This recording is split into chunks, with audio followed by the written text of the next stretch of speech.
Bismillahirrahmanirrahim. Today we will continue the third lecture of nutrition, and we were discussing about the macronutrients. Then the next macronutrient is the dietary protein. The main function of dietary protein is to provide essential amino acids, and in here we will check the quality of protein and the daily requirement of protein includes 10 to 35% of total calorie. An adult require zero point 0.8 gram per kg of protein. Athletics require an extra 1 gram per kg of protein, and infants require 2 gram per kg of protein. Then in pregnancy and in lactating women, in born patients, there is extra requirement of protein, and protein restriction is required if the uh, patient is with kidney disease. Now, what is the nutritional importance of proteins? They are required for the body growth, for the repairing and maintenance of the tissues, and uh, for the different metabolic and catabolic and anabolic functions of the human body.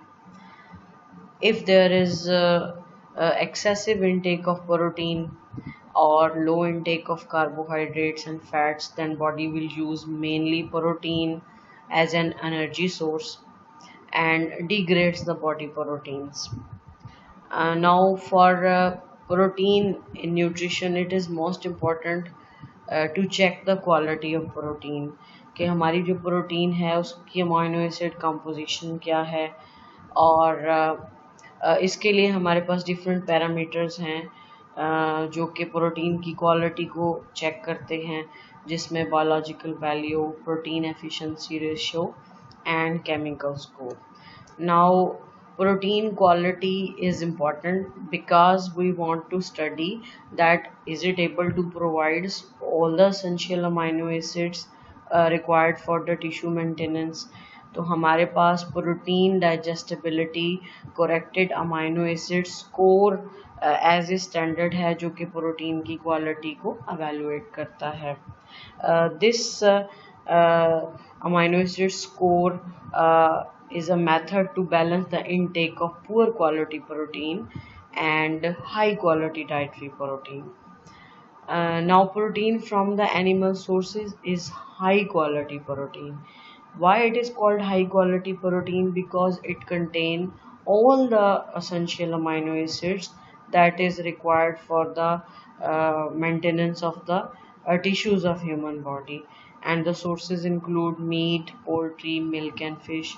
And the protein from the plant sources is lower quality protein because in this protein there is always a deficiency of one or more essential amino acid. तो हम इसको overcome कैसे कर सकते हैं? मतलब अगर कोई पर्सन जो है वो वेजिटेरियन डाइट पे है तो वो एनिमल सोर्स नहीं लेता, तो उसमें प्रोटीन के जो लो क्वालिटी होने की वजह से प्लांट सोर्सेज में किसी न किसी अमाइनो एसिड की डेफिशिएंसी हो सकती है. तो इसको ओवरकम कैसे किया जाता है? दो प्लांट सोर्सेज प्रोटीन को या more than two plant sources protein को मिक्स करके. जैसे वीट जो है वो लाइसिन में डेफिशिएंट है लेकिन मिथ्योनिन रिच है, एंड किडनी बीन्स मिथ्योनिन में पुअर हैं बट लाइसिन रिच हैं. तो इन दोनों को मिला के एक गुड क्वालिटी प्रोटीन क्रिएट की जाती है ताकि बॉडी की जो प्रोटीन की एसेंशियल अमाइनो एसिड की न्यूट्रिशन है वो फुलफिल हो.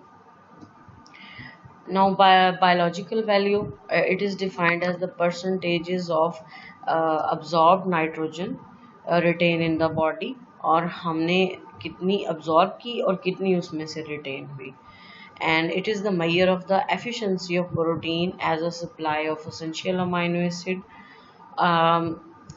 हमारे पास जो जैसे मैंने पीछे भी बताया है कि अगर प्रोटीन की हायर बायोलॉजिकल वैल्यू रिक्वायर है तो हम प्रोटीन के डिफरेंट सोर्सेज को कंबाइन भी कर सकते हैं ताकि बॉडी की न्यूट्रिशन पूरी होती रहे प्रोटीन की। तो हम इसको म्यूचुअल सप्लीमेंटेशन ऑफ प्रोटीन भी कहते हैं। जैसे राइस के साथ पल्सेस को मिक्स कर लेना, या वीट के साथ डिफरेंट पल्सेस को मिक्स कर लेना, या सोयाबीन के साथ वीट को मिक्स कर किया जा सकता है, या फिर सीरियल, लेग्यूम और कर्ड को मिक्स किया जा सकता है।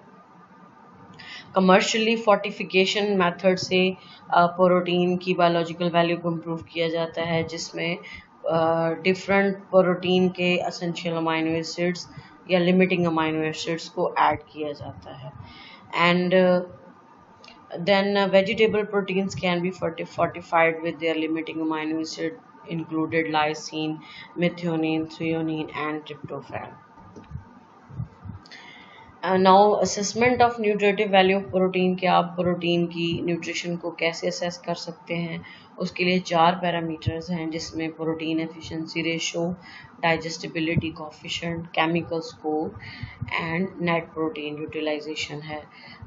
Now what is PER? It is defined as gain in body weight for each unit weight of protein ingested, कि हमने कितनी प्रोटीन खाई और उसने बॉडी के वेट में कितना गेन किया। Then digestibility content is a coefficient is the percentage of ingested protein absorbed into the bloodstream after digestion in GIT tract. And then chemical score is the milligram of limiting amino acid in 1 gram test protein divided by milligram of same amino acid in 1 gram of reference protein multiplied by 100. And then net protein utilization, it is the measure of intake of nitrogen or utilization of dietary protein and the retention of nitrogen after the intake of nitrogen. तो हम कह सकते हैं कि net protein utilisation हमारे पास better index है then biological value, क्योंकि ये डाइजेस्टिबिलिटी फैक्टर को भी कैरी आउट करता है। Protein utilization is equal to DC multiplied by biological value divided by 100। तो आपको किसी भी प्रोटीन की न्यूट्रिटिव वैल्यू असेस हो सकती है। Then nitrogen balance, paper point of view से ये बहुत इम्पॉर्टेंट है कि नाइट्रोजन बैलेंस क्या है, कि हम जितनी नाइट्रोजन कंज्यूम करते हैं उतनी ही नाइट्रोजन हमारी बॉडी से एक्सक्रीट भी होती है। एंड नाइट्रोजन बैलेंस जो है हमारे पास वो बॉडी जो है अगर 100 ग्राम डाइटरी प्रोटीन लेगी तो उसमें से 16 ग्राम नाइट्रोजन है, जिसमें से 83% जो है वो in the form of urea, 7% as ammonium ion and 10% as organic waste like uric acid और क्रिएटिनिन की फॉर्म में एक्सक्रीट होगी। And nitrogen balance is of 2 types, positive nitrogen balance and negative nitrogen balance. Positive nitrogen balance जब nitrogen का intake nitrogen की excretion से बढ़ जाए। अब ये कब होता है? जब टिश्यू ग्रोथ हो, चाइल्डहुड में, प्रेगनेंसी में और during recovery from an illness, muscle illness mainly. And then negative nitrogen balance जब हमारे पास नाइट्रोजन इनटेक कम है और नाइट्रोजन का लॉस ज़्यादा है। अब इसमें inadequate intake of dietary protein या lack of an essential amino acid या बॉडी किसी फिजियोलॉजिकल स्ट्रेस में है, जैसे ट्रॉमा है, बर्न है, इलनेस है या फिर सर्जरी है। ना प्रोटीन रिक्वायरमेंट, जो हमारी प्रोटीन रिक्वायरमेंट है वो इस बात पे डिपेंड करती है कि हम अपनी डाइट में कौन सा सोर्स ले रहे हैं। अगर तो बॉडी एनिमल प्रोटीन ले रही है तो that's enough because it contain all essential amino acid. But अगर body low quality protein as a diet include करती है तो फिर जैसे मैंने पीछे बताया कि फिर उसको हमें म्यूचुअल सप्लीमेंट करना पड़ेगा। तो बॉडी में अगर वेजिटेरियन पर्सन है तो उसकी बॉडी में जो प्रोटीन की रिक्वायरमेंट है वो मिक्स होगी, जिसमें म्यूचुअल सप्लीमेंटेशन या फोर्टिफिकेशन मेथड के थ्रू प्रोटीन को डाइट में इंक्लूड करेंगे। और इसके अलावा जो स्पेशल कंडीशन है जिसमें प्रेगनेंसी है या लैक्टेशन है या इन्फेंसी है या ग्रोथ इन चिल्ड्रन है, तो उसमें प्रोटीन की कंजप्शन डेली रिक्वायरमेंट में ज़्यादा होगी। पीछे भी बताया जैसे डिजीज़ स्टेटस है, अगर किडनी डिजीज़ है तो प्रोटीन की रिस्ट्रिक्शन रिक्वायर है, और अगर बर्न है या किसी और किस्म की इलनेस है तो प्रोटीन का इनटेक जो है वो बॉडी में बढ़ जाएगा।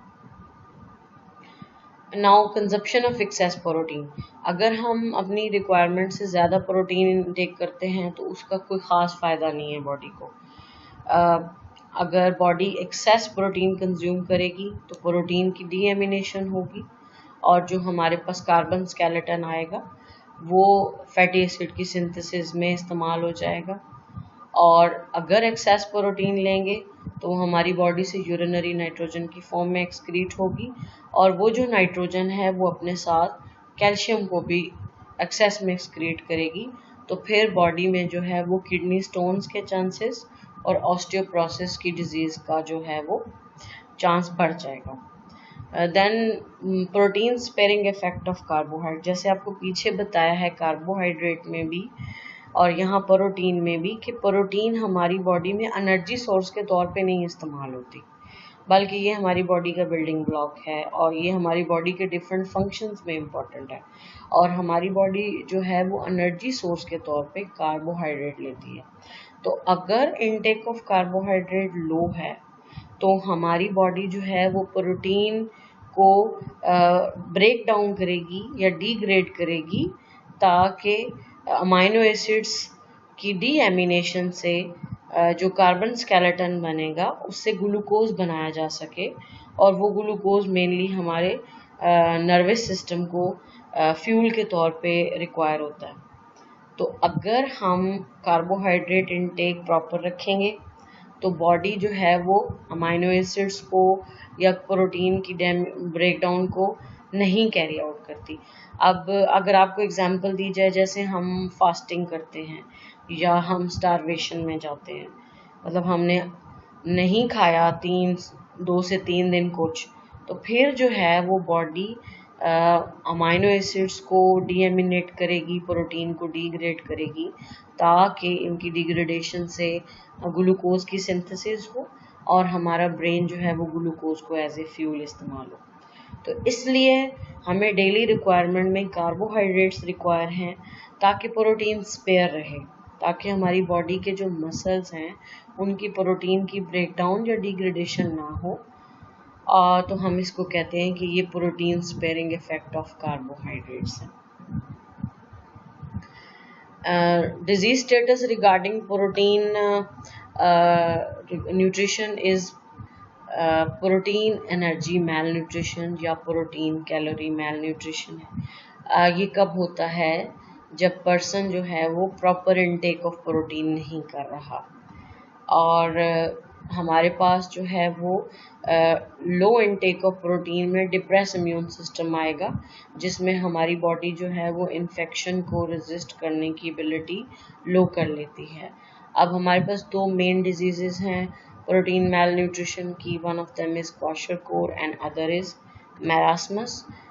सो फर्स्ट ऑफ ऑल क्वाशरकोर में हमारे पास कैलोरिक इनटेक तो पूरा है लेकिन प्रोटीन इनटेक कम है। एंड क्वाशरकोर जो है वो हमारे पास उन बच्चों में नज़र आती है जो कि अंडर डेवलप्ड कंट्रीज़ में हैं और छोटी एज में हैं और जिनकी डाइट में मेनली कार्बोहाइड्रेट का इनटेक ज़्यादा है।